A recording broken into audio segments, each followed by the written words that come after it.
Wow. I think our evangelism worked.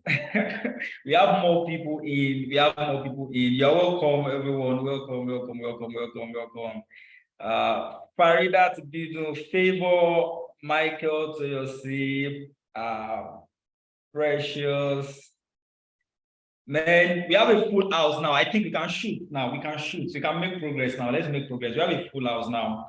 So good evening, everyone. Good evening, good morning, good afternoon from whatever part of the world you are joining us from. I'm very sure some persons are here joining us from UK, some are joining us from Canada, some are joining us from US, some are from Hong Kong in China, some are joining us from Ghana, some are joining us from Senegal, some from Zimbabwe, where some are joining us from Ibadan as well, right? Apologies to Ibadan people, but then some are joining us from Ibadan. You're welcome. If you are on this call right now, can you just go to the chat box and tell us where you are joining us from? Just type where you are joining us from, just the location. I mean, just the location, maybe Ibadan, just type Ibadan. If it is UK, just type UK. Let us know where you are joining us from. Expecting responses. Let us shoot, let us shoot, let us shoot. Jos. Mr. Paul Mancha is joining us from Jos, all the way from Jos. My God, you're welcome, you're welcome. Jos. Okay, we have people from Jos. Let's see, Lagos, Nigeria. You're welcome from Lagos, Nigeria. Let's have it. Ibadan, let's have it. Okay. You know what, guys? Keep the location coming in. I'm so fired up. I was very angry that what happened the last time happened. Okay, Abeokuta, you're welcome. Abeokuta, Nigeria, you're welcome. And after that incident, I decided that I'm coming to class with extra dose of energy tonight. Like I even I had to add to what I wanted to show you guys last week. The people that disrupted the last meeting, they would have known they shouldn't have disrupted it. But then here we are. We are going to give it to you back to back today. Okay, Abuja, you're welcome. You're welcome. Lagos, Nigeria, you're welcome. Okay. We have people from all over joining us. This is 8:13 p.m. Nigerian time. We can make progress. We can. England, United Kingdom. I'm saying my name. What's that? What's going on?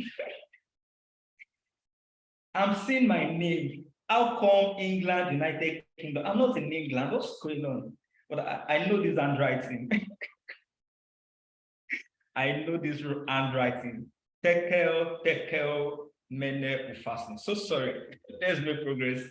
Okay. Okay. So good evening, everyone. You're welcome. All right. Let's get into what we have for us today. So please, if at any point you can't hear me, or if at any point you miss what I'm saying, please just go right to the chat box and type something there. Just type a message. I'm going to see the message. Just tell me that you can't hear me, or I'm not audible, or something. We will take care of that. All right. So thank you, everyone. Once again, I want to welcome you, and then I want to appreciate you for your time, and for setting out and blocking out time to join the class tonight. Right? You are welcome. Okay. So first, I would like to recap what we did the last time. I think some persons couldn't join the first session we had the last time. So I'm just going to do a very brief and short recap so that we can go right into the main aspect of the teaching, right? So just allow me to share my screen, and we will move from there. Let me know as soon as you can see my screen, right?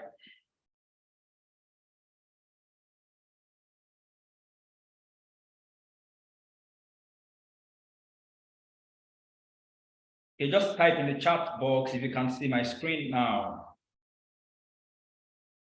Let me know if you can't see my screen. Okay. Same. Great. Okay, let's make progress. I think I don't need to introduce myself. A lot of persons here knows me. Okay, do I need to do that? Just in case you don't know me, let me just do a very, very brief introduction of myself. Right. I'm a registered nurse, Nigerian registered nurse. That's my picture in case you don't know my face. Right. I'm a registered therapeutic nurse as well. And Florence Nightingale Trophy Speech Contest winner 2019. I'm a digital skills trainer and co-founder at Care Code Digital Health Hub. What do we do at Care Code Digital Health Hub? We train healthcare professionals, doctors, nurses, laboratory scientists, pharmacists, health information officer. We train them to acquire digital skills that is needed to optimize and upgrade their practices, right? So that is what we do at Care Code Digital Health Hub, and we've had a couple of boot camps, a couple of trainings for a lot of healthcare professionals across the country and even outside the country. Yeah. Okay. So I'm also a CV review and employability skills trainer. I build CV, job application documents, academic application document for people, for professionals, and for students. And of course, employability skills trainer. We train people on how to ace their interview and get their dream job. I'm also the founder of Medimart Nigeria. Medimart is a startup that is bridging the gap in access to quality healthcare products and services in Nigeria and across Africa, but we are starting from Nigeria, right? So what do we do in Medimart? We help people who need access to healthcare products and services to locate it easily and at a very, very affordable rate. So that is what we do at Medimart through our multi-vendor online e-commerce platform. And of course, I'm a speaker, and you know that I'm the host of Side Class. Okay, so that's just a brief about me. Let's go to the goal of the class. What do we intend to get into this class? Please, a second. Somebody is asking for the link. Just give me a sec.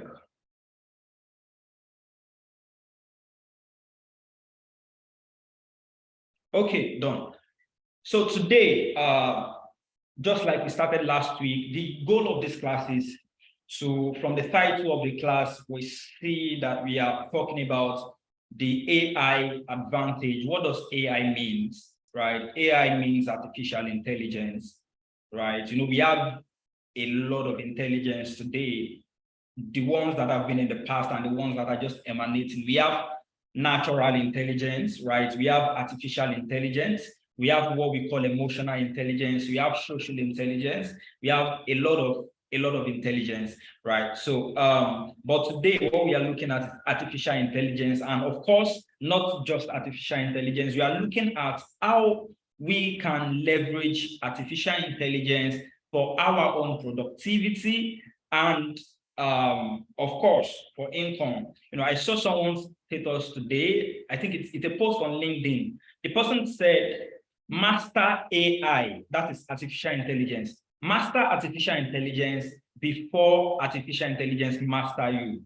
Because that thing called AI has the capacity to master you and even know you more than you know yourself, right? So that is why this class have been organized, so that you can master artificial intelligence and use it to your own advantage. All right, I'm going to show you how artificial intelligence is exponentially changing every aspect of life.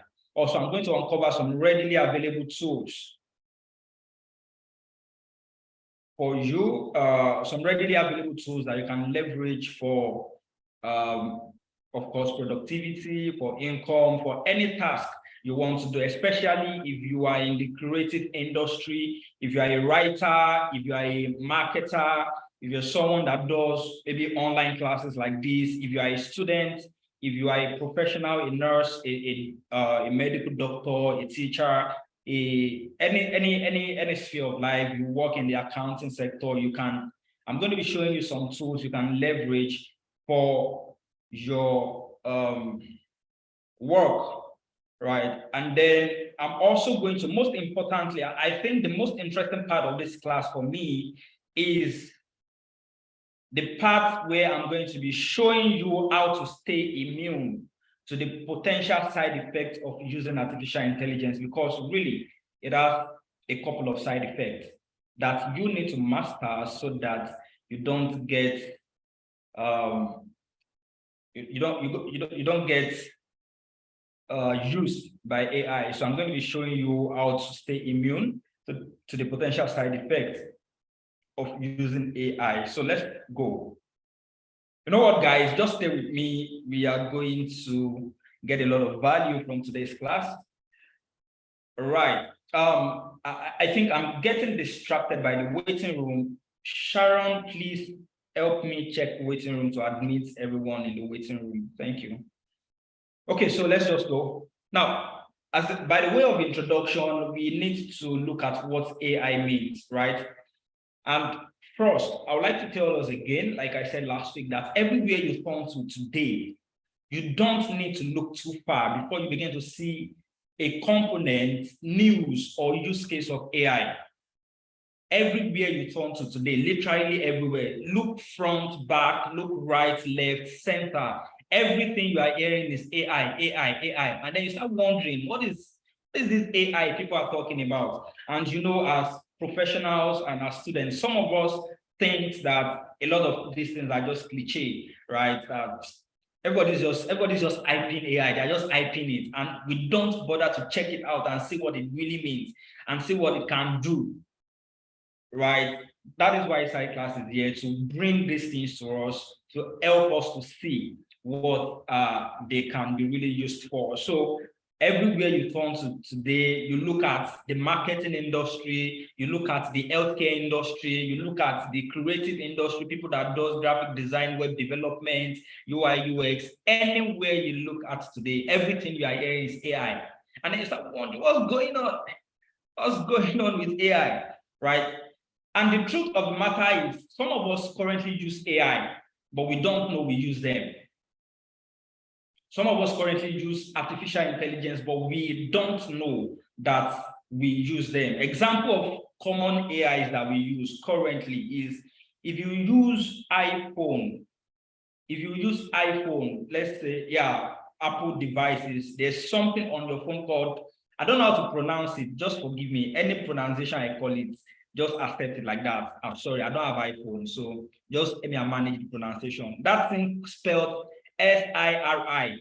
If you can pronounce it, you can unmute your mic and pronounce for me. Thank you. But then they call it Siri or something, or Siri or something like that. That thing called Siri on your iPhone is a practical example of AI. Right? It's an AI tool that uses voice recognition to help you to achieve some certain tasks.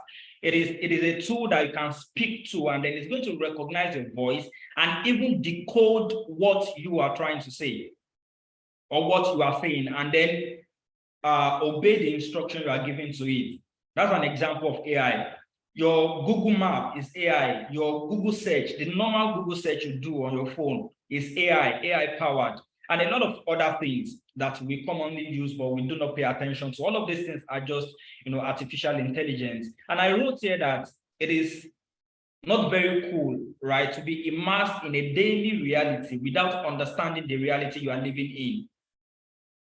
It is not very good. It is disadvantageous to be living or to be around a reality and you don't know you are not aware, or you don't have an understanding of that reality you are living in or you are camping around. If you are a Christian currently on this call, apologies to Muslims, or I think the story, I don't know if it's in the Quran as well, but then for people who read the Bible generally, for people who read the Bible, you remember this story in the Bible where, was it Jacob now? Yeah, I think it was Jacob. He was on a journey, and he got to a certain place. And then that guy, I don't know what was wrong with him. He just got there, and the guy carried stone. He arranged stone. But first of all, why will you arrange stone to sleep? But then he arranged stones and, laid down his head to sleep, and he slept. And then he had a dream. And in that dream, he saw a ladder that reached from that point it was to heaven. And what did he see on that ladder? He saw angels ascending and descending, right? There was something was going on around there at that certain location. Something was going on. But when he wake up, what did he say? Said the Lord was there and I knew not. You know, if you're a Christian, you know what that means for him. He lost out on a certain thing that could have been to his advantage at that time, right? What's the moral in this story? The moral in this story of Jacob is that if you are camping around something and you don't know that you are around that thing is going to be, even if it is for your advantage, it is going to be more of a disadvantage to you, right? So that is why it is not good to be around artificial intelligence. You've been hearing it here and there, and then you still do not know what it really means. And that is why we are here. So the purpose of this class is to bring you to the awareness of AI and how to leverage it and how to also avoid its side effects. Yeah, so let's make progress. Okay, you can see on my screen, these are different news talking about AI. You can see editorial, UK puts AI at the center of its budget. That's United Kingdom. Google unveils AI enhancements to search and maps. Microsoft AI chatbot is unhinged, blah, blah, blah. You see a lot of news. Lucifer is moving ahead with generative AI for knowledge development, artificial intelligence for a lot of news. You would see a lot of news around about artificial intelligence, even in Nigeria. So don't think artificial intelligence is a big technology that is only applicable in advanced or developed nations, or first world nations like US, like UK, and all of those places. Even in Nigeria, there's a rapid adoption of artificial intelligence for a lot of purposes. You can see some news from Nigeria. This is The Guardian. It says AI can assist Nigerian orders to tackle climatic change, all of those things. You can see Nigeria will soon deploy robots, AI, to fight crime, says Senate. Well, we don't know if the Senate is, we don't know, but then we hope they are saying the truth, yeah. But then that's some news from Nigeria about AI. So anywhere you look at, you see that AI is something, it's not just a trend, it is really something we need to understand and leverage. All right, now that we have established the fact that AI is everywhere, what exactly is artificial intelligence? What exactly is artificial intelligence? Now, I'm going to make it simple for us. I'm going to make it very simple for us. Now, I don't want to define artificial intelligence from a developer standpoint, like people who are who are programmers who program artificial intelligence, right? So I'm just going to use some layman, simple English to explain what AI means. And I'm going to be explaining it by what they do, right? So that we can all get it, right? Now, if you want to understand what artificial intelligence is, think of AI as a machine or a computer technology that can, one, learn as humans learn. Artificial intelligence can learn as humans learn. The way you're going to sit in class and a certain body of information would be passed into you by your teacher or by your lecturer, same way artificial intelligence can learn. And how do they learn? There are certain people who are AI programmers. They feed, they call it algorithm. Don't worry, I don't want to go into all of those technical terms. But then for the sake of understanding, you might be wondering, how can machine be learning? Yes, machines can learn. And how do they go about this? They feed data, not subscription or not subscription data. By data, I mean information. They feed a certain body of data or a certain body of information into a design system called algorithm. Now, this algorithm will make use of this data to perform some certain tasks. For instance, there is an artificial intelligence tool or machine or device that can help you to, let's say, that can help you to perform some certain statistics.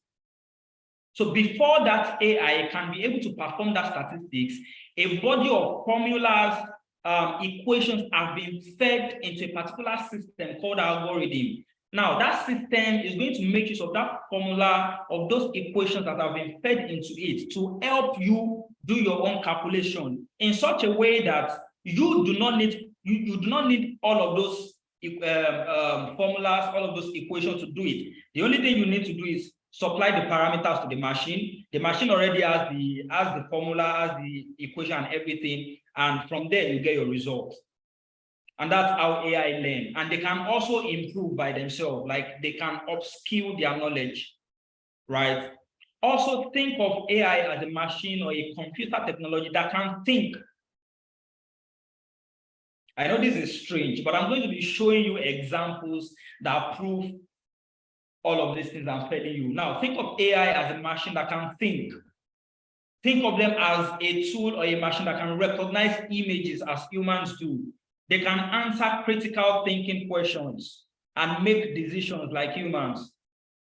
Some even make better decisions than humans. Why did I say that? Why did I say AI can make better decisions than human? You know, normally human decision is influenced by a lot of things, whereas originally decisions are supposed to be influenced by available data in the normal way of things, right? If you are going to make a decision, you must have some certain data that your decision is going to be based on. But you know, sometimes emotion comes in, sometimes you know, your hormonal influences begin to do a lot of distortion that you can't think straight, and your hormones begin to impact on how you make some decisions. But AI only make decisions based on available data. And decisions that are made based on data, based on rationality, based on critical thinking, is likely to be more accurate than the one made based on emotions. If you agree with me, type yes. But if you don't agree, type yes too. If you agree, type yes. If you don't agree, still type yes. Thank you.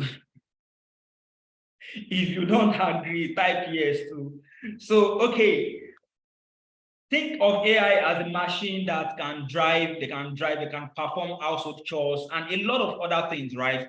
Now, for a more concise definition, artificial intelligence is the capacity for learning and thought in computer program. Everything that involves computer program performing a task that we would typically associate with human intelligence is considered artificial intelligence. A computer, everything and anything that involves computer programming or a computer program performing a task that normally humans to perform is called artificial intelligence. That's the summary of everything I've been saying. Okay, so let's move.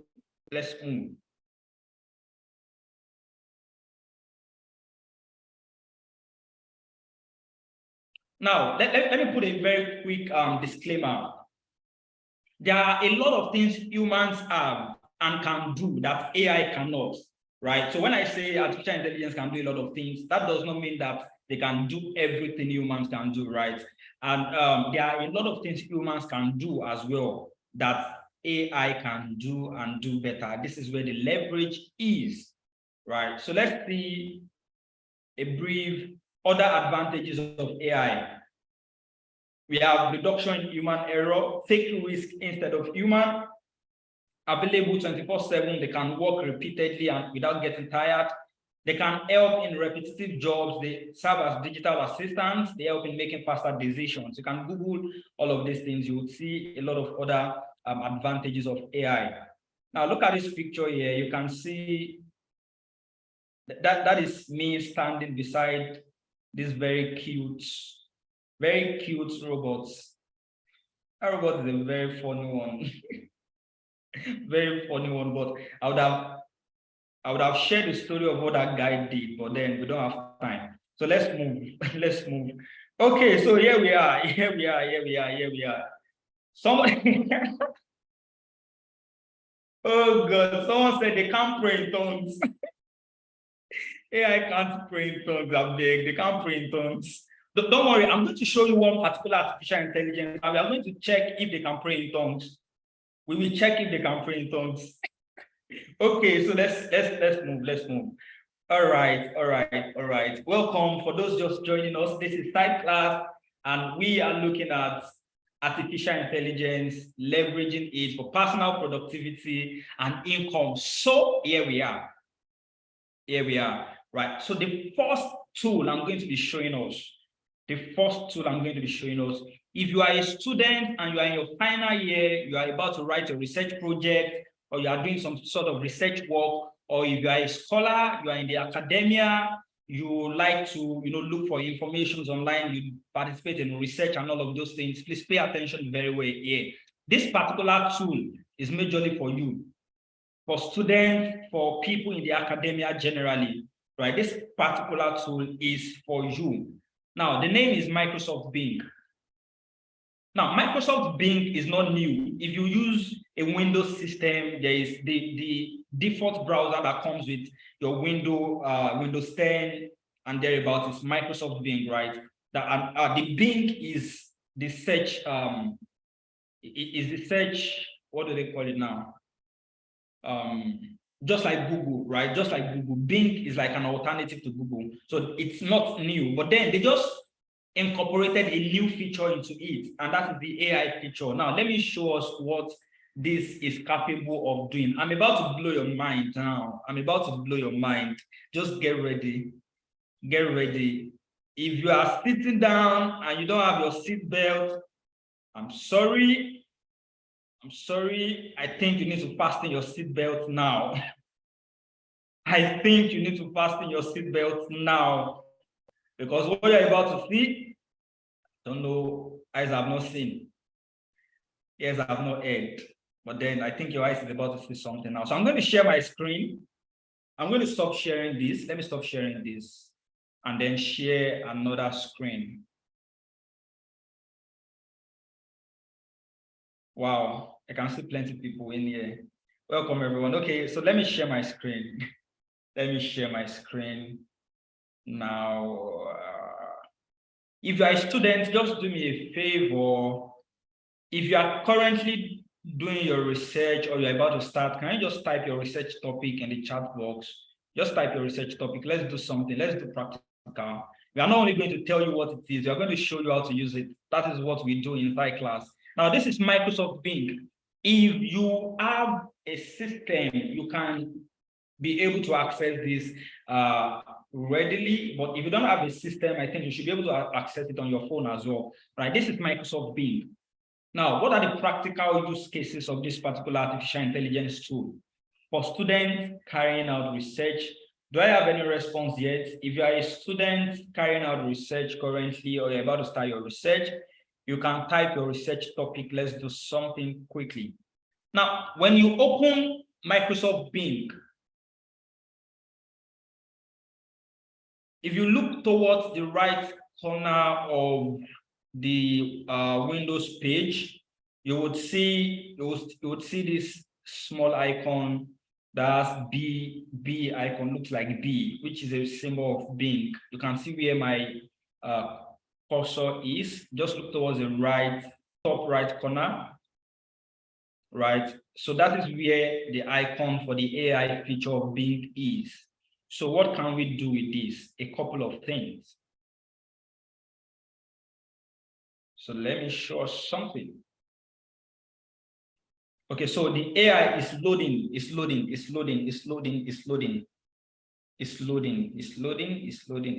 Let's see. It's asking us to just wait a moment. So let's wait for it to finish loading. All right. So this guy says that, welcome back. What would you like to chat about?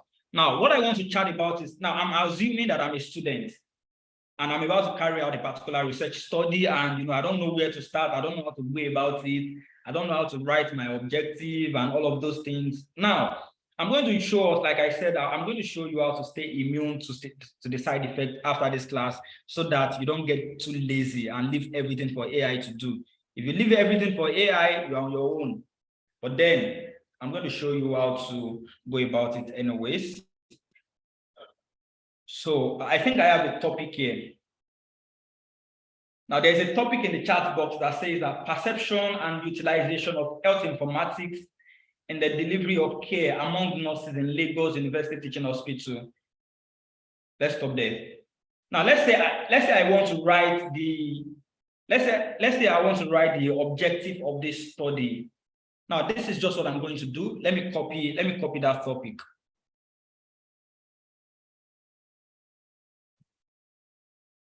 Let me copy that topic.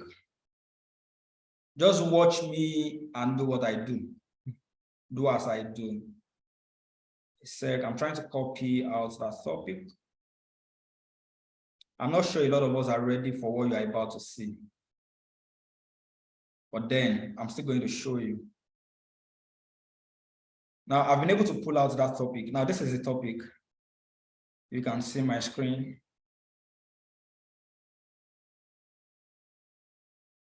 Sorry about that. So what I'm going to say is, I'm just going to type in this chat box. Guy, calm down. I'm not asking you to respond yet. Okay, so this is what I'm going to do. I'm just going to go to this chat feature and say that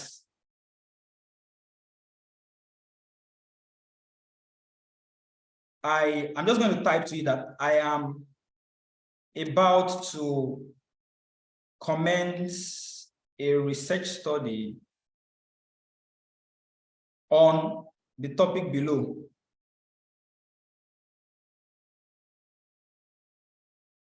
Write 5, no, let's make it 4. Write 4 objectives of this study. Write 4 objectives of this study.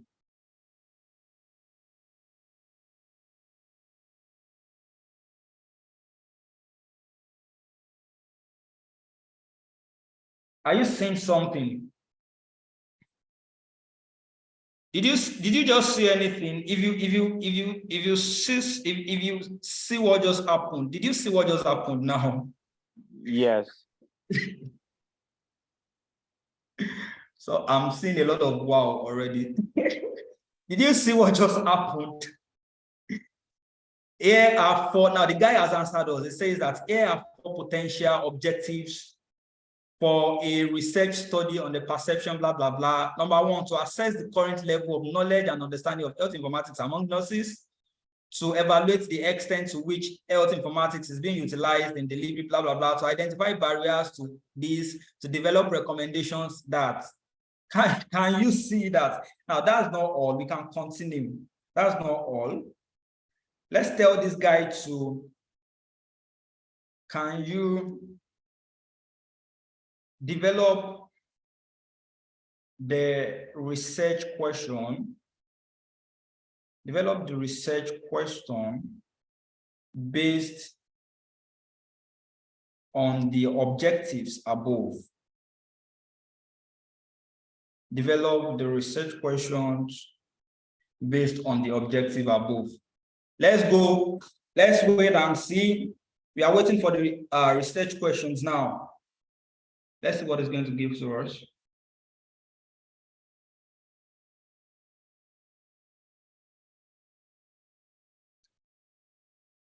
Develop. Are you seeing something? Develop the significance of study. Or let's say develop a research. What was the other thing that we used to do in chapter 1? I think statement of problem, right? Develop the statement of problem for this study. Use relevant citations and references. Let's wait and see. Let's wait and see. Let's wait and see.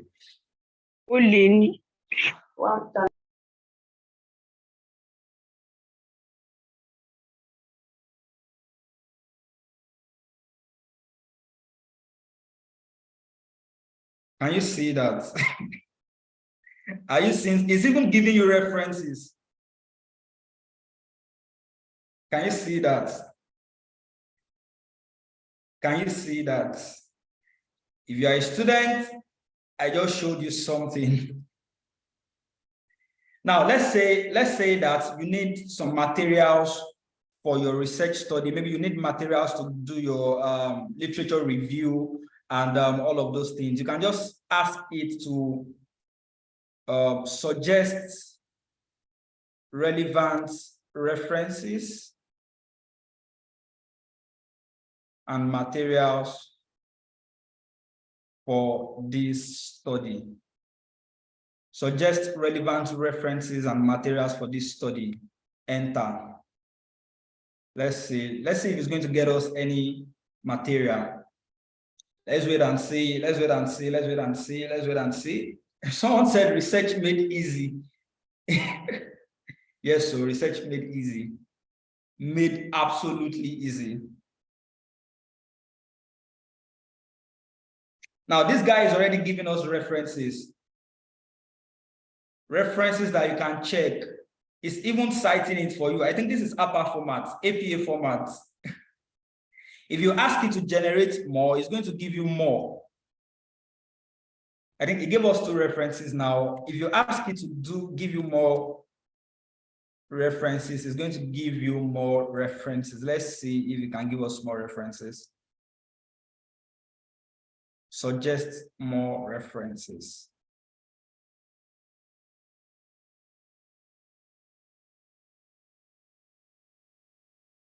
Okay. Guys, are you seeing something already? Are you learning something already? Oh, good. Are you learning something already? Suggest more references. Want to see if you can give us more references to work with for our research.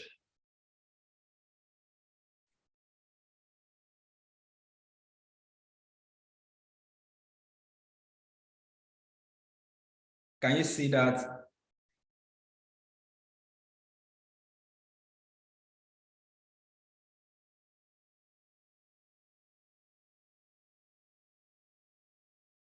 So for students, I think this is a very cool tool for you to use for your research. This is one of the AI tools that you have out there to help you carry out your research easily and faster.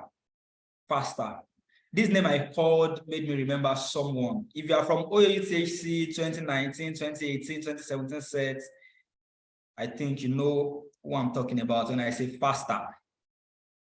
That's a very big name, you know, OUTHC. Okay, so let's make progress. This is one of the tools I want to show you tonight. So if you're a student, go right to your Play Store, to your Apple Store, download Microsoft Bing and use it for your research.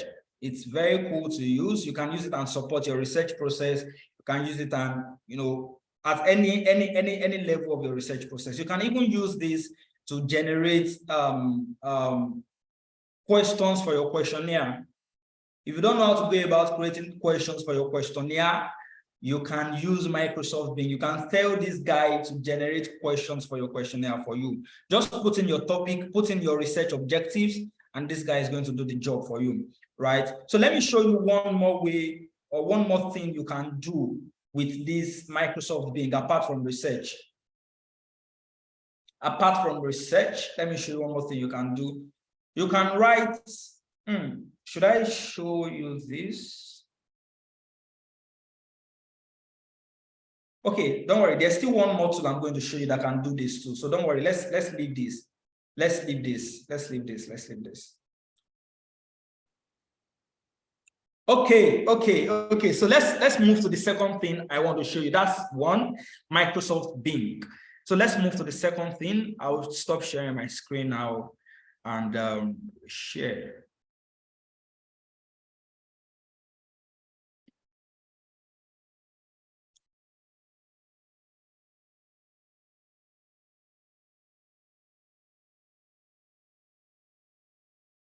Let's move to the second thing, which is another AI tool I'm going to be showing you, right? If you are a creative, you do web design, you do graphic design, you do content creation, you are a poet, you write a lot of poets,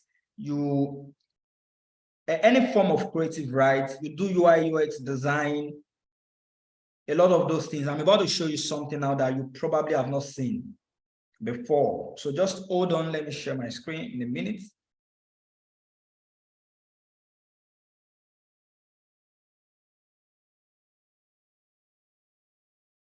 Oops, where is this? Where is this? Where is this? Okay, sorry.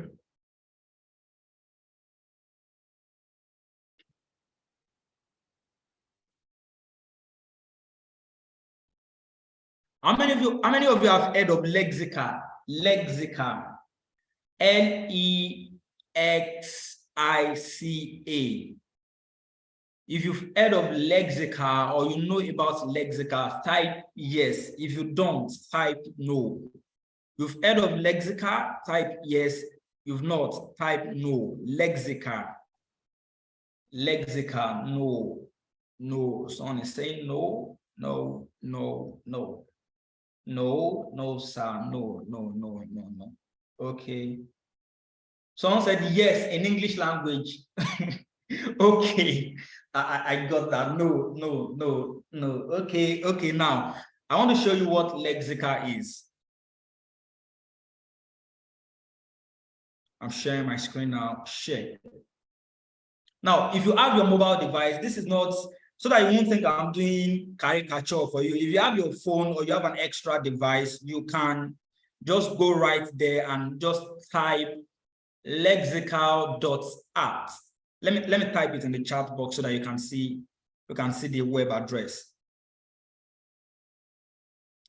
Lexical.art. So just go to your browser, type lexical.art.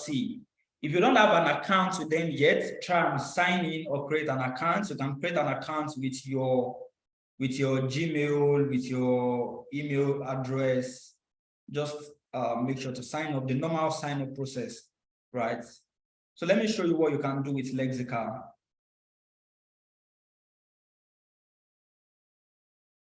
Someone said lexical verb. Not only lexical verb, is gerund verb. Okay, so let me show you what you can do with Lexical. Lexical, yeah. Now, what Lexical does is, a lot of us are a lot of us are creatives, and sometimes you want to do graphic design, you want to do web design, and then you are looking for a particular image that you can use for your design. You are looking for a particular image that can resonate so much with your poet or with your writings. You are looking you are looking for images that can fit into the content you are creating. You are looking for images that can capture a certain thought, but then you search Google and you discover that you can't find it. Even if you find some, you will see that they will put watermark on them and you can't use it. But with this tool called Lexical, you can imagine any image in your mind, and this Lexical is going to generate it for you. You can imagine any image in your mind, and Lexical is going to generate it for you. If you have an extra device or a system or a mobile phone, go to lexical.art, create an account. We are doing it together, right? So let me show you. Can somebody go to the chat box? Just imagine any image. Imagine any image you want to create in your head right now. Type it in the chat box. Let me see. Just imagine any image you want to create in your head. Just imagine something. Describe the image you want to see. Now, just type it in the chat box. Let's see. Let's see how to use AI to generate any image you have in your mind for any purpose you want to use it to, with no copyright. No, bicycle, you can see bicycle on Google. Can you reframe that? You can put a scenario to that bicycle. Maybe you can say a 5-year-old baby riding a bicycle or something like that. Okay, someone said a man making a drawing on the wall. Let's generate that image. So if you've been able to create an account, once you get signed in, of course, once you get signed in, you can just you would see the dashboard, right? So you will see generate. You will see generate. Just click on generate, and then it's going to bring you right here what you can see on my screen. Right. So now let's page unresponsive. No, page must be responsible. So let's see the first image you want to generate. Someone said a man making a drawing on the wall. So right here, you can see a box that says describe your image. Now, this is where you are going to describe the image you want to see. But before you describe it, the prompt you will use, there's something, when you are interacting with artificial intelligence, there's something we call prompt. So prompt is like the instruction you are giving to the AI to carry out a certain task. Prompt is like the instruction or the instruction you are giving to that tool to carry out a certain task, right? So let's say now the prompt to generate images, you are going to tell the AI, this AI machine, to imagine. So the first thing we want to imagine is imagine, let me see if I can type now. Sorry. Okay, let's say imagine a man making a drawing on the wall. Imagine a man making a drawing on the wall.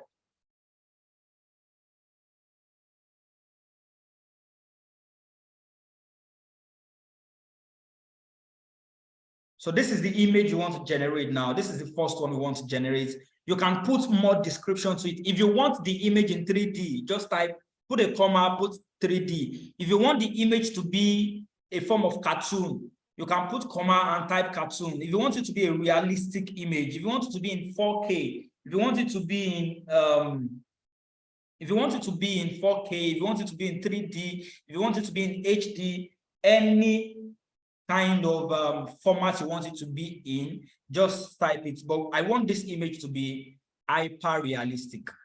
Let's say we want it to be hyper realistic and in 4K quality. So imagine a man making a drawing on the wall. Guys, are you ready? Are you ready to see something? Now, please don't run away. Just stay, right? Because your mind is about to be blown again and again. Are you ready? So let's see. Now, there's another part beneath this describe your image. You would see that it's asking you labeled these negative prompts. The negative prompt is if there is anything you want to exclude from the image, you can exclude it from that image, right? So, but this image, there is nothing we want to exclude. So let's just do this. Now let's click on generate and see. All right. Let's go. Woo! Where are our images? Are you seeing something? Did you see something? Are you seeing something? Are you seeing something? Now, this didn't, I think our prompt is not very cool. Our prompt is not, it didn't give us what we are actually asking. Let's redo the prompt. Imagine an artist. Let's retype this prompt. Imagine an artist. Imagine an artist. Or let's say imagine a Nigerian artist making a drawing on the wall. Let's try and generate it again. Let's see what it gives to us.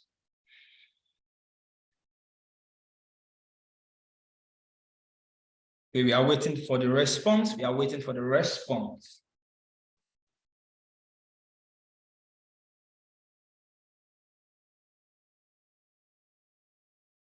There we go. Where art thou? Yeah, now give us this response. Fast. Don't delay us. This is 9 o'clock already.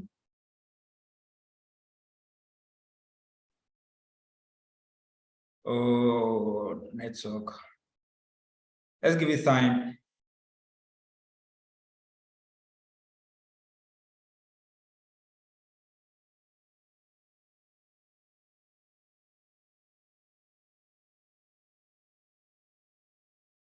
So let me refresh my browser. I think the guy is just becoming unresponsive. Why now? Why don't you want to answer us? AI. AI, why will you not answer us? So I'm trying to refresh my browser now, and then we are going to recreate that prompt again.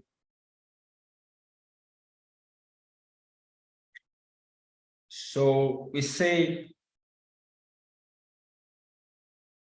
imagine a Nigerian artist, right? Is that what we are imagining? Yes.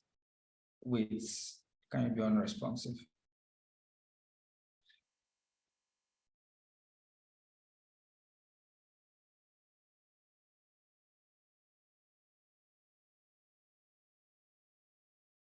Okay, I think it's even generating it already. Let's just wait for it to finish its thing.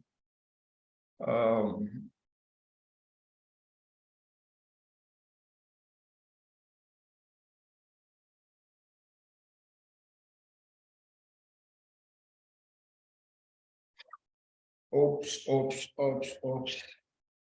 AI, answer us, so don't waste our time.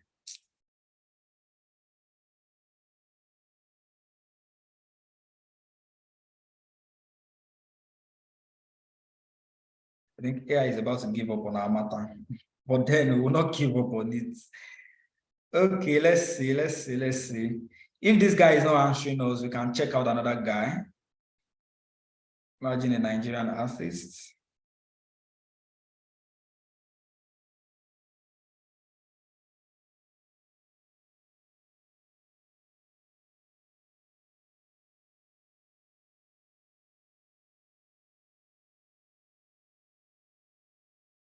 Okay, I think let's refresh once again and see. Let's refresh. Somebody said I should remove the Nigerian parts.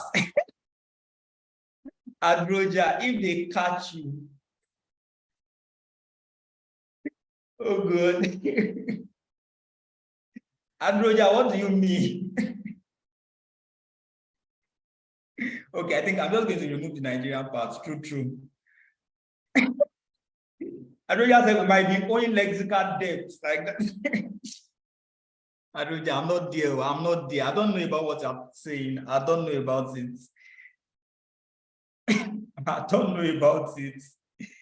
Okay, they said I should remove Nigeria. So let's remove Nigeria and see. Generate an image of an artist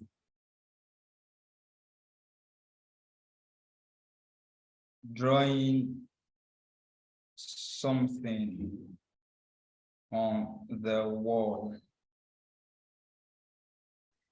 Okay, now let's see.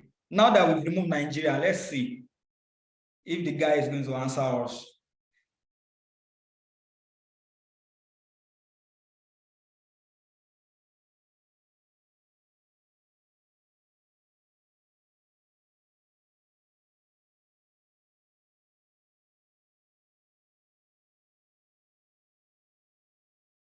It's like it's not only Nigeria, no. But if you have signed up, maybe you've created an account with Lexical, is there anyone who has created an account yet with Lexical? If you've created an account with Lexical, you can start to try it out by yourself now. Just imagine any image in your mind, any image I thought you want to create, and just type it in that dialog box, and it's going to create it for you. Right? I think that I have a lot of tabs open and it's kind of slowing down my system. So just if you've created or signed up with Lexical, and then if you've not been able to do that, you can just try it after this class, right? It's going to create any image at all you are trying to get. If you've created any image with Lexical, you can share it on side class page. Let's see the image you've been able to create with Lexical, right? So that we don't waste our time. I'm going to show us the next tool, right? I'm going to show us the next tool. And for this particular tool, it's something we use in our day-to-day activities, but it's something we need for some of the daily things we do as professionals and students, but that we don't know how to go about it. A lot of us struggle with, I want to convert my PDF to Word. I want to convert my Word document to PDF. I want to convert this PDF. I want to edit this PDF. For people who edit PDF a lot, now this next tool is for you. If you do a lot of editing of PDF and you always struggle with it, there is a tool that can make that very easy for you, right? So I'm going to type this in the chat box. If you can also visit that website now, smallpdf.com. I'm going to show us how to use it.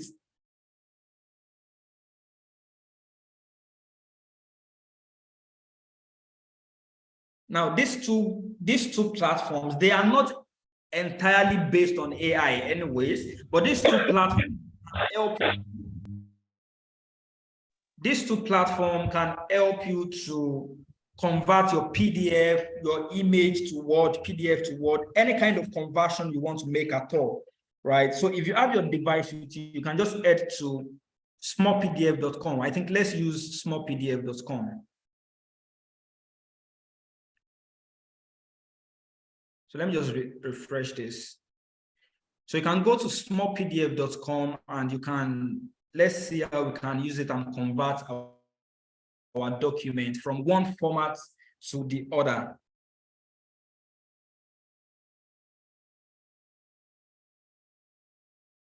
Let's see. Okay. So once you get to smallpdf.com, there are a couple of tools and there are a couple of things you can do with it. You can see from here, you can split PDF, you can match different PDF documents. Let's say you have like 4 or 5 PDF documents that you want to put together. You can use small PDF to match your document. You can edit PDF directly from here. You can you can insert page number on PDF with ease. You can delete PDF pages without having to edit it in Microsoft Word. You can convert your PDF to JPEG. You can convert PDF to Excel. You can convert PDF to Word. You can convert Word to PDF. I mean, in fact, if you want to sign a PDF document, you can also sign a PDF document using this tool, right? So let's try one. Let's try PDF to Word. Let's try PDF to Word. So let's just click it and see what we have.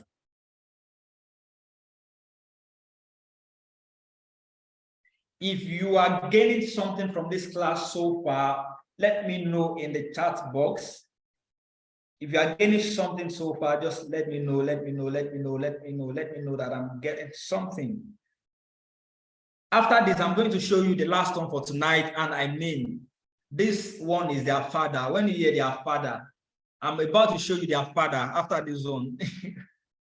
I'm about to show you their father. I mean, you're going to get completely blown away, right? If you're learning something so far, let me know in the chat box. Let me know before I show you. Okay, great. Let's make progress. Let's make progress. Okay, now this is how to convert your PDF to Word. Now, we are just trying this out, right? So you want to convert your PDF to Word now. We are on this page. The next thing you want to do is you want to select the file you would like to convert to Word. So let me just check my folder and see if I can see any PDF that we can convert to Word. It's been mind-blowing. This is bomb. I am learning a lot.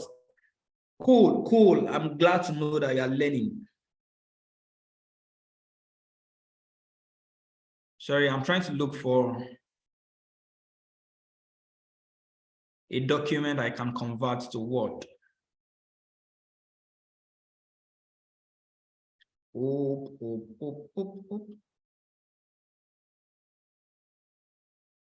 Hold on a sec.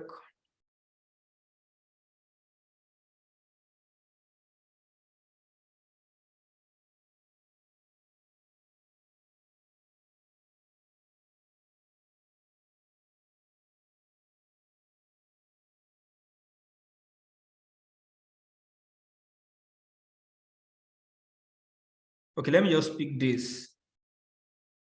So I've selected a file that I would like to convert from PDF to Word. So the guy will upload the file and then will tell me how I want it to be converted. So once you select the file you want to convert, right? I've selected a file, just click on convert selectable text, right? This website has its free version and pro version, so you can choose to use the pro version, but we are working with the free version now. So you click on convert selectable text and then select choose option. So it's going to convert for you. It's going to convert for you 31%. I mean, the guy is done. The guy is done converting. The next thing you need to do is download the text. Download what you just converted. So it's downloading now. It should be done. Downloading. Okay, my download is complete. Now with this download, I've been able to successfully convert this PDF document to Microsoft Word. Adroja, I can see your hand already. This guy already created an image. You can go to side class page and go and see the image that Adroja created with Lexica.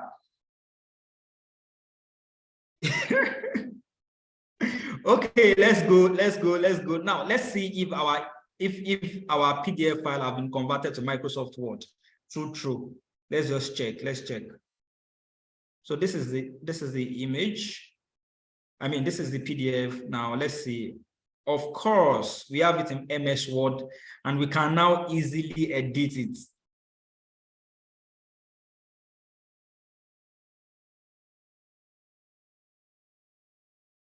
Let's see, MS Word.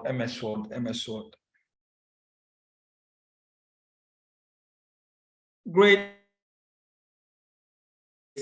Cool. You can now edit, right? This is MS Word. You can enable editing. Oh, you can't see my screen. I have to stop sharing this particular screen for you to see it. So, but then you can also try this on your phone. You can do this with your mobile phone.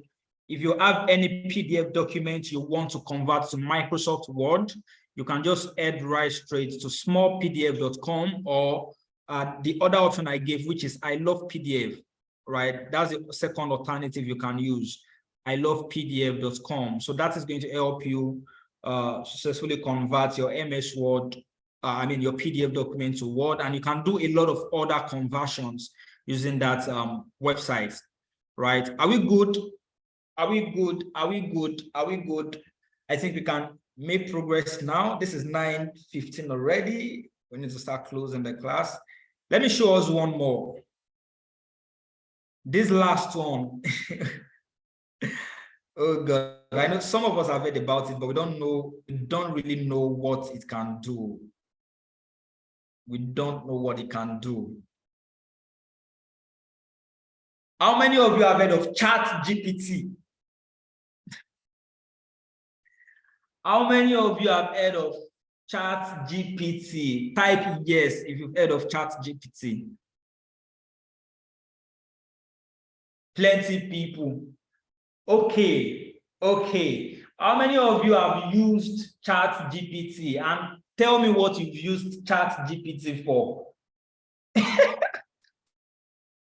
Tell me what you've used ChatGPT for. You know, let me tell you something about this ChatGPT. You know, when it was rolled out, you know, a lot of people were using it for just catch crews, right? A lot of people were using ChatGPT to catch crews, something that can make you thousands of naira. I mean, 6 figures. Something that can optimize your work, that can make you very much more productive, although it can make you very lazy as well. But then, now, I'm just going to show you a few use cases of ChatGPT. If you've been using it before and you've been using it wrongly, I think you need to pay attention here. Now, for people who said they've used it before, let me ask, what have you used it for? Isaac Mary, what have you used ChatGPT for?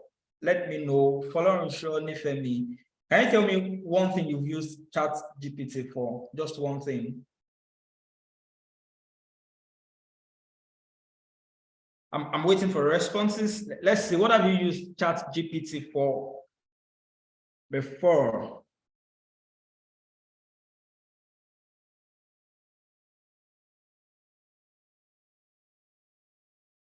Response, I use it to write old 1, 2, 3 pages book. Okay, someone said, not me exactly. Someone used it to summarize the text. Okay, to create table of content for my book. I can see ChatGPT users already. So let's start from somewhere with ChatGPT. Let's start from somewhere with ChatGPT. Okay, one of the things you can use ChatGPT for is for writing.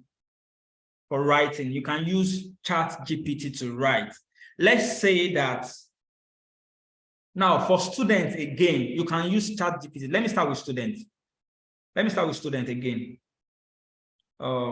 Please hold on a sec.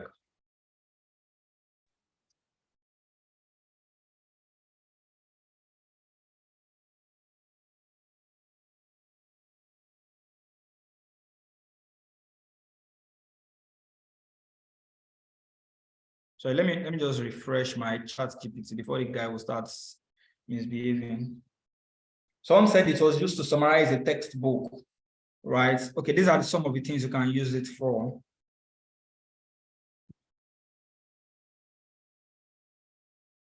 A lot of other things you can use ChatGPT for apart from writing is you can use that guy to generate ideas, right? You can use ChatGPT to write a whole book from chapter 1 to any chapter you want to write it to. You can use ChatGPT to create content for people who are social media managers, content creators, and a lot of those things. You can use ChatGPT to create designs, although it's not going to produce the designs directly, but it is going to give you ideas of how you can go about your designs, from the colors you can use to the templates you should use to the fonts you should use, a lot of other things. For students, it can help you to write your research project, although the references are inaccurate. Now, that's a disclaimer. The reference, you need to start looking for references yourself, but then it can give you an idea of how to go about your research project. So just give me an example of what you want ChatGPT to do for you right now. Type it in the chat box. Example of something you need ChatGPT to do for you. Type it in the chat box. Let me see. Type it, type it, type it, type it. You want ChatGPT to do something, be very specific. Be very specific. Be very, very specific. You want ChatGPT to do something for you, type it in the chat box. Let's see an example.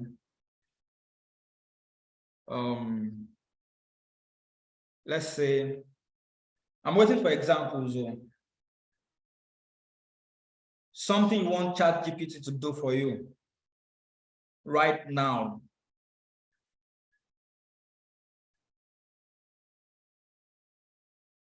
Somebody said to write a pickup line. What kind of pickup line? Let's be specific. Pickup line for what?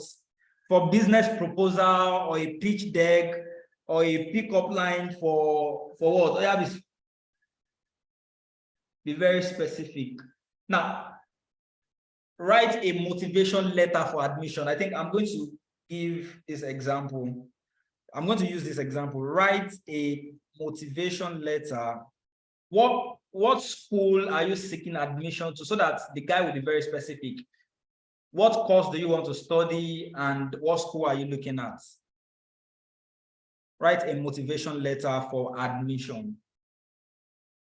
Let's say to study law.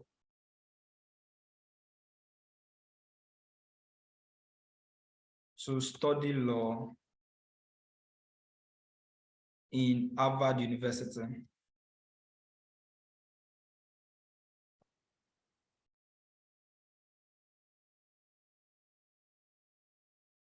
Okay, this is what we want the guy to do now. Write a motivation letter for admission to study law in Harvard University. Are you ready? Send. Dear admission committee, I am writing to express my strong interest in studying law at Harvard University. As a student who has always been passionate about law, I have been long impressed by Harvard's reputation for excellence in legal education. Its distinguished faculty, its commitment to productivity, blah, blah, blah. Let's wait till this guy finish. I'm sure some of us are seeing this for the first time. Say, what is this? Mr. Paul, don't lie. Can you write an admission letter or an admission letter as comprehensive and as detailed as this by yourself? Yeah, actually, I wanted to just have a format, something from the AI world. And man, this is mind blowing. In case you can't see my screen, let me read it for you. The guy said, one of the main reasons why I have chosen to pursue a career in law is my desire to make a positive impact on society. I believe that law can be a powerful tool for promoting justice, equality, and fairness, and I am eager to learn how to use it effectively to bring about positive change. I am particularly drawn to Harvard's focus on interdisciplinary study and its commitment to providing students with a well-rounded blah, blah, blah, blah, blah, blah. In addition to my academic achievements, I have also been actively involved in a number of extracurricular activities that have helped me develop my leadership, communication, teamwork. For example, I have served as president of my school's debate club, blah, blah, blah. In conclusion, tell me, which admission officer is going to see this and will not admit you? No born and well. See what ChatGPT can do, right? So this is one use case. Let's find another use case. Someone was talking about pickup line the other time. Let me see. Let me look for that again. Mr. Adebara, which pickup line? Which pickup line do you want it to write? Do you want to write love letter or something? Mr. Adebara, are you planning to write love letter or something? And you are looking for pickup line? Well, let's see. Let's look for a pickup line, or let's get another example of what you can ask it to do. Let's say you want to learn. Let's say you want to learn web design, or you want to learn graphic design, or you want to learn data analytics, and you don't know where to start and how to start learning. Now, these are very productive use cases. You want to learn graphic design, you want to learn data analytics, and you don't know where to start or how to start anything at all. You want to learn and you don't know how to start. One of the things this AI can do for you is that it can help you to create a course curriculum for you to learn anything you want to learn. So let's take, for instance, that you want to learn please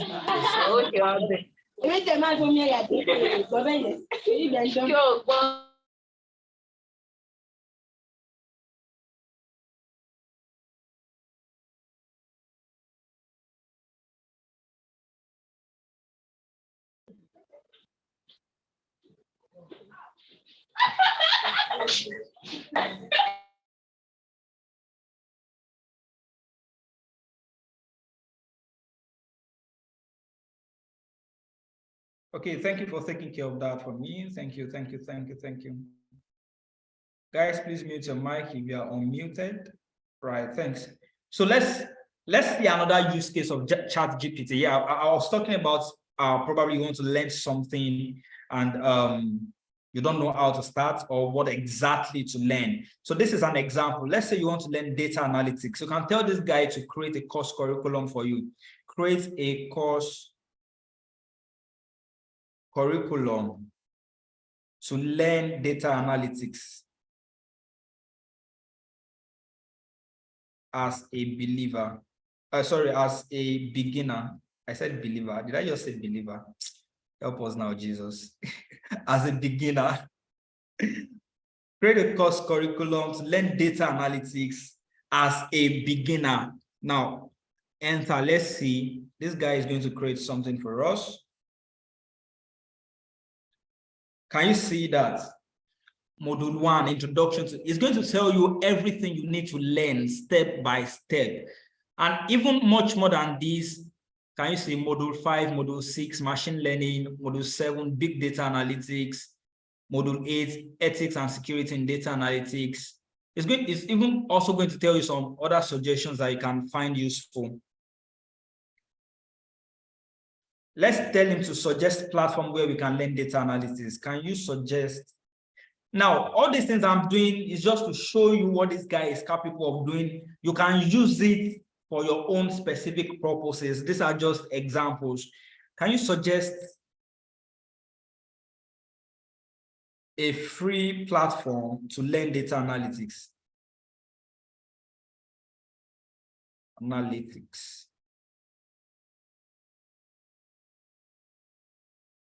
Can you see that? It's already giving you a platform. If you don't know where to go and learn it, it can suggest all of these things to you. Coursera, Khan Academy, Code Academy, and a lot of other things, right?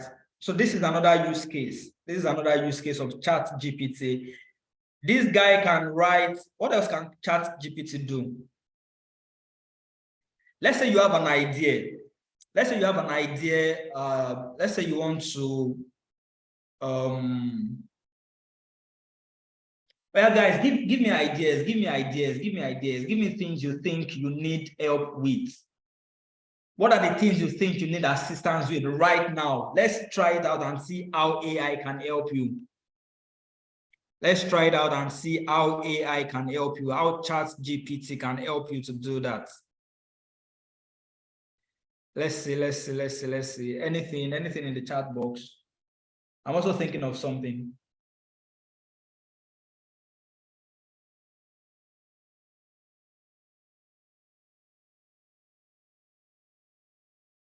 Let's say you are thinking of ideas of businesses to do as a student. Let me say, generate 10 business ideas from me as a college student. Someone said, I need help with programming. ChatGPT can write programs for you. But let's try this first. Generate 10 business idea for me as a college student. Enter. Let's see what this guy will do. Online tutoring, social media management, personal shopping, event planning, a lot of other things. This guy can also even generate gift ideas. Talk about it. Think of anything you need help with, anything you are trying to figure out and you are unable to get it. Just come to ChatGPT and ask your question. Ask your question. Mr. Paul said he needs help with programming. Yeah, ChatGPT can write computer code for you. Let's say we want this guy to write a computer code, or let's say a JavaScript code to let's say write a JavaScript code to display a countdown timer. Write a JavaScript code to display a countdown timer. Maybe you are trying to program something and then you got lost or you got stuck in the code.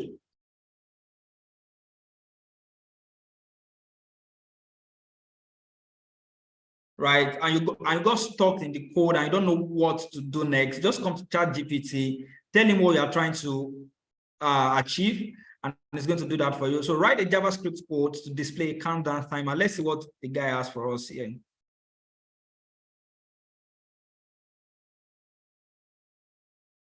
Can you see that? The guy is already writing the code for you.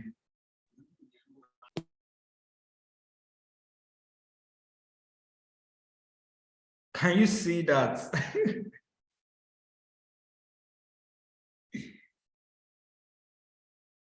Can you see that?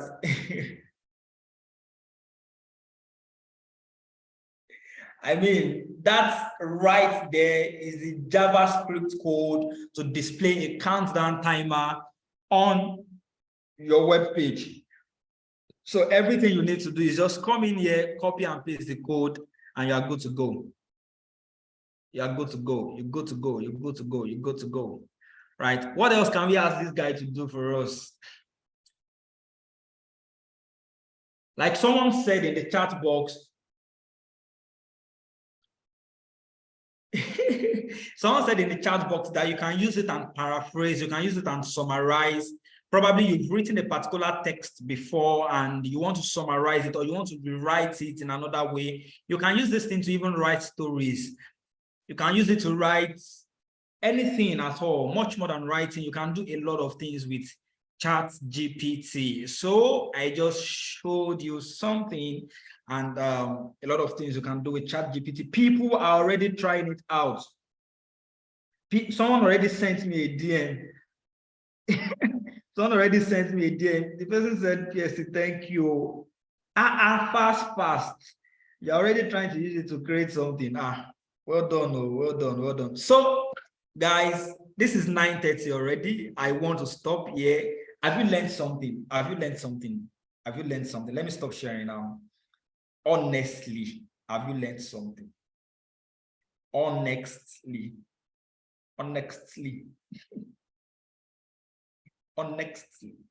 Have you learned something? Okay. A lot of people have learned plenty stuff, plenty stuff, right? Okay, massively.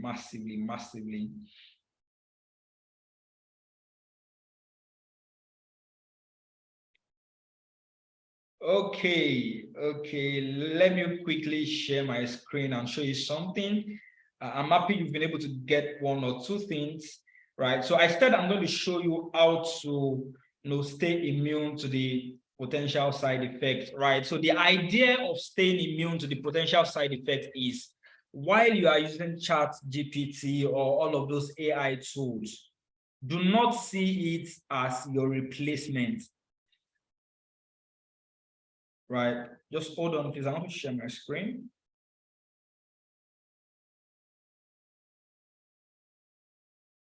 Oops.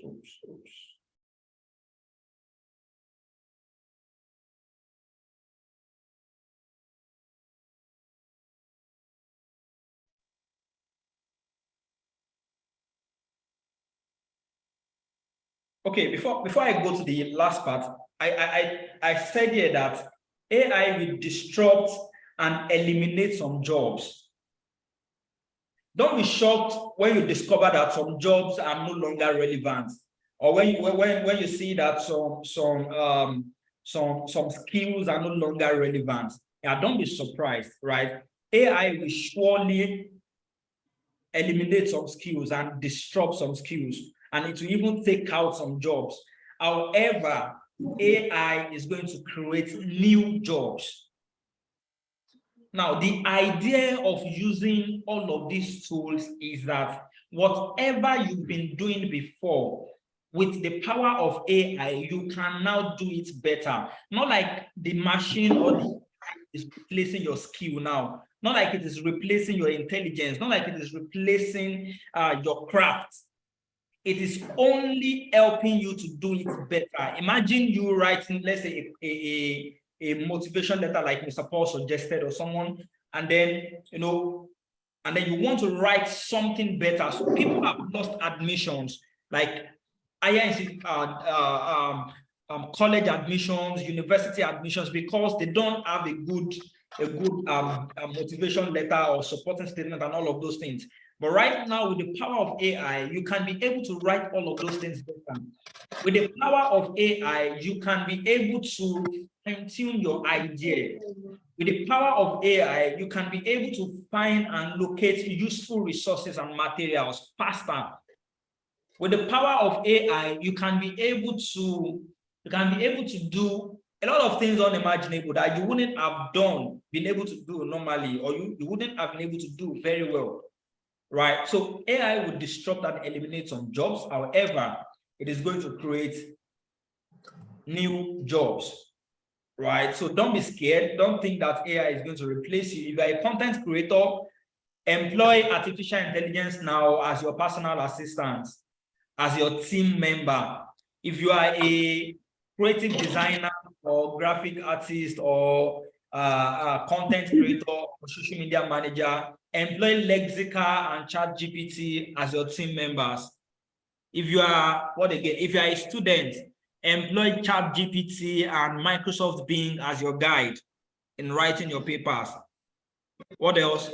If you are a programmer, employ ChatGPT as your co-programmer now. If you are a nurse, you can use ChatGPT to, of course, search for let's say you're looking for materials, you're looking to read more on a particular subject matter. You can use Microsoft Bing for that too, because that is kind of more updated than ChatGPT, right? So these are a lot of things you can do with ChatGPT. And how do you stay immune to the side effects? Staying immune to the side effects is, now let me tell you the side effect first.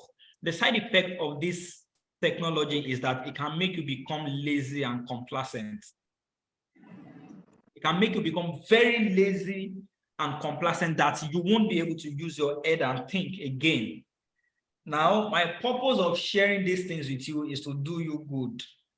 If you now take it, is you that know, but then what you can do to stay immune to the side effect is that it is a thing of the mind.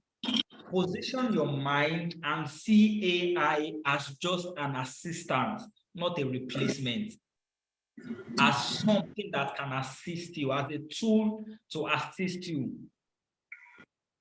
Right? The moment you start seeing ChatGPT, Lexical, Microsoft Bing as something you have to depend on to do everything you have to, then you are missing it already.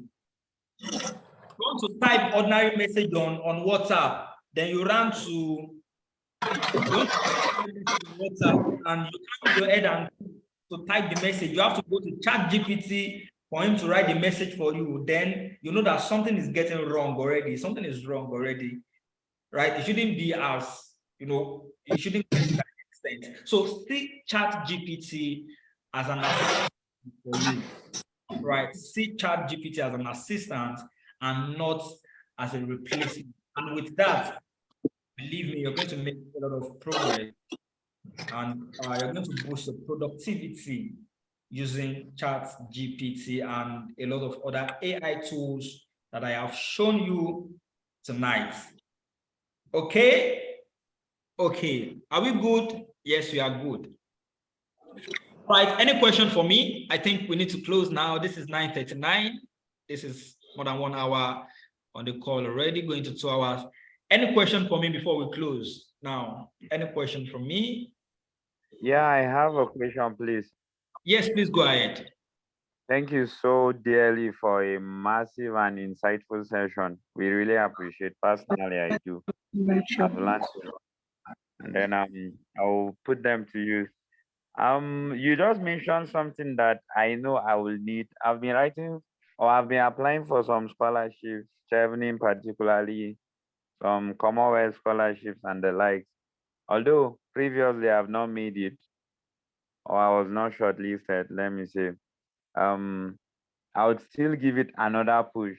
However, I've discovered that I can use maybe this chat GPT to maybe fine tune my essays. My thought now is I would ask you, I don't know if you would anyway it might depend on the schools, but won't let's say the schools use, because most schools when you write whatsoever essay they have plagiarism checks and all of that. Won't they possibly use the same chat GPT to check for plagiarism and some other things? How can that help me? Because I'm thinking of maybe consulting chat GPT and then maybe getting more ideas on how to write better, just like you had advised as part of the advantages. Okay. Thank you. I got your question. So for essays, right? For essays, I would advise that you use Microsoft Bing instead of ChatGPT. And the reason is because ChatGPT references and citations are not always that accurate. Because ChatGPT is functioning based on data that were fed into that system up until 2021. If you ask ChatGPT anything beyond 2021, it doesn't know it. Right? Okay. And then sometimes, or quite a number of times, the references the guy gives to you is not always very accurate. But Microsoft Bing, right? You can use, I'm going to recommend that for your essays, because if you tell him to give you citations and put relevant references, he's going to put everything for you, and you would even have links to those references in case you want to put them in your reference list or something, right? So for your essays, application for scholarship and all of those things, use Microsoft Bing instead of ChatGPT. That would be my recommendation. Okay, thank you so much. Yeah. Thank you, Mr. Paul. Thank you so much. All right, do we have any other question? Any other question, any other clarification, questions and clarifications? Let's go. Somebody is asking, when will you launch your book? Oh, don't worry, we'll announce that shortly.